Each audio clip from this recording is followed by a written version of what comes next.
حضور صلی اللہ علیہ وآلہ وسلم کا ددیال، آپ صلی اللہ علیہ وآلہ وسلم کے چچا اور ان کے اہل و عیال۔ حصہ اول، حارث بن عبد المطلب۔ ایک دن حضرت عبد المطلب حتیم میں سو رہے تھے کہ کسی نے عالم خواب میں آ کر کہا، حضرت طیبہ کو کھودو۔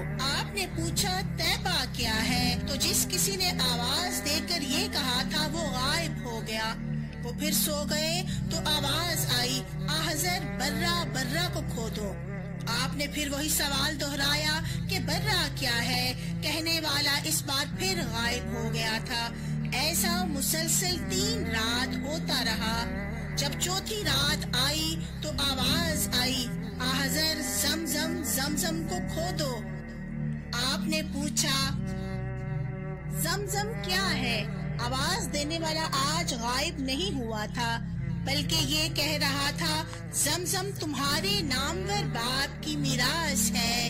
یہ پانی کا چشمہ ہے، نہ اس کا پانی ختم ہوتا ہے نہ اس کی مرمت ہوتی ہے۔ اس سے حجاج کرام سیراب ہوتے ہیں۔ یہ گوبر اور خون کے درمیان ہے، جہاں کالا کوا چونچے مار رہا ہے، چونٹیوں کی بستی کے بالکل قریب ہے۔ جب بات واضح ہو گئی تو اگلے دن اپنے بیٹے حارث کے ساتھ کدال لے کر وہاں پہنچے۔ دیکھا کہ ایک سیاہ کوا وہاں چونچے مار رہا ہے۔ حضرت عبد المطلب نے اپنے اکلوتے بیٹے حارث کے ساتھ چشمے کی کھدائی شروع کر دی تھی۔ آب زمزم کا چشمہ اللہ نے سینکڑوں برس تک لوگوں کی نظروں سے اوجھل کر دیا تھا۔ اب حضرت عبد المطلب علیہ السلام پر اسے ظاہر کیا اور یوں یہ پھر سے لوگوں کے استعمال میں آنے لگا تھا۔ زبیر بن عبد المطلب۔ حضرت عبد المطلب کے تمام بیٹوں کو اللہ نے دل درد مند سے نوازا تھا۔ ان میں سے زبیر بن عبد المطلب کو ایک امتیاز حاصل تھا۔ ان کے 2 بیٹے عبداللہ اور طاہر اور 2 ہی بیٹیاں تھیں، زیایا اور ام الحکیم۔ ابو لہب بن عبد المطلب۔ اگرچہ ابو لہب کی موت کفر پر ہوئی اور اس کی مذمت میں پوری سورت نازل ہوئی، لیکن اس نے اپنے بھتیجے محمد صلی اللہ علیہ وآلہ وسلم کی پیدائش کی خبر سن کر صوبیہ نامی لونڈی کو آزاد کر دیا تھا۔ اس لیے مرنے کے بعد اس کے عذاب میں پیر کے روز یہ کمی آ جاتی ہے کہ وہ اس انگلی سے نکلنے والے ٹھنڈے پانی سے پیاس بجھا لیتا ہے جس انگلی کے اشارے سے اس نے صوبیہ کو آزاد کیا تھا۔ حضرت ابو طالب عبد مناف بن عبد المطلب۔ حضرت ابو طالب کا نام عبد مناف تھا، جبکہ ابو طالب ان کی کنیت تھی۔ وہ حضور صلی اللہ علیہ وآلہ وسلم سے بے حد محبت کرتے تھے۔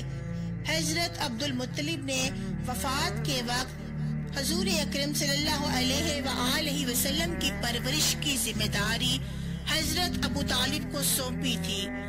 رسول اکرم صلی اللہ علیہ وآلہ وسلم اپنے چچا حضرت ابو طالب کے ہمراہ ایک تجارتی سفر پر تھے کہ بحیرہ نامی راہب نے آپ صلی اللہ علیہ وآلہ وسلم کو پہچان لیا تھا۔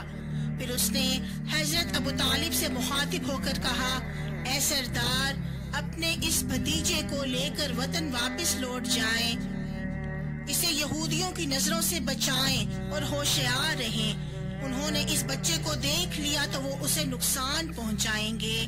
چچا کو اپنے بھتیجے کی نبوت پر یقین کامل تھا۔ وہ کئی باتوں سے اس حقیقت سے واقف ہو چکے تھے۔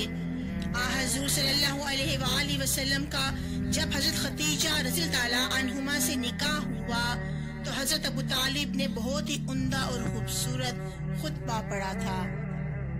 حضرت ابو طالب کی موت کا وقت جب قریب آیا تو حضرت عباس رضی اللہ عنہما نے دیکھا کہ ان کے بڑے بھائی کے ہونٹ ہل رہے ہیں۔ انہوں نے کان لگا کر سنا اور پھر حضور صلی اللہ علیہ وآلہ وسلم سے عرض کیا، اے میرے بھتیجے، باخدا میرے بھائی نے وہی کلمہ پڑھا ہے جس کے پڑھنے کا آپ صلی اللہ علیہ وآلہ وسلم نے انہیں حکم دیا ہے۔ حضور اکرم صلی اللہ علیہ وآلہ وسلم نے اپنے چچا سے کہا تھا، چچا آپ یہ کلمہ پڑھیے، اس سے قیامت کے دن آپ کے لیے میری شفاعت روا ہو جائے گی۔ حضرت عباس رضی اللہ تعالی عنہما بن عبد المطلب، حضرت عباس کی کنیت ابو الفضل ہے، وہ حضور صلی اللہ علیہ وآلہ وسلم سے تقریباً 3 سال پہلے پیدا ہوئے۔ حضرت عباس رضی اللہ تعالی عنہما اور ان کی اہلیہ ام فضل رسول اکرم صلی اللہ علیہ وآلہ وسلم سے بہت محبت رکھتے تھے۔ آپ رضی اللہ تعالی عنہما کا شمار قریش کے معروف روسا میں ہوتا تھا۔ جب اللہ کے رسول نے دعوت اسلام کا آغاز کیا تو جن لوگوں نے سب سے پہلے بلا کسی محبت کے لبیک کہا، ان میں حضرت عباس اور ان کی اہلیہ ام فضل بنت حارث بھی شامل تھیں۔ وہ حضور صلی اللہ علیہ وآلہ وسلم کے ہمراہ ہجرت مدینہ کرنا چاہتے تھے، لیکن حضور نے انہیں مکہ مکرمہ میں رکنے کے لیے کہا تاکہ مشرکین کے بارے میں حضور کو خبریں پہنچا سکیں۔ حضرت عباس نے ایک عرصے تک اسلام لانے کے بارے میں اس بات کو چھپائے رکھا۔ یہ سن 8 ہجری کی بات ہے جب انہوں نے اسلام لانے کا اعلان کیا اور اہل و عیال سمیت مدینہ طیبہ میں آ گئے تھے۔ حضرت علی رضی اللہ تعالی عنہما کے نزدیک حضرت عباس کا درجہ یہ تھا کہ انہوں نے اپنے عہدے خلافت میں جب وظائف پر نظر ثانی فرمائی تو حضرت عباس رضی اللہ تعالی عنہما کا وظیفہ اصحاب بدر کے برابر کر دیا تھا۔ حضرت عباس نے حضرت عثمان غنی کے عہدے خلافت میں 32 ہجری میں وفات پائی۔ انتقال کے وقت ان کی عمر 86 یا 88 برس تھی۔ حضرت عثمان نے ان کی نماز جنازہ پڑھائی تھی۔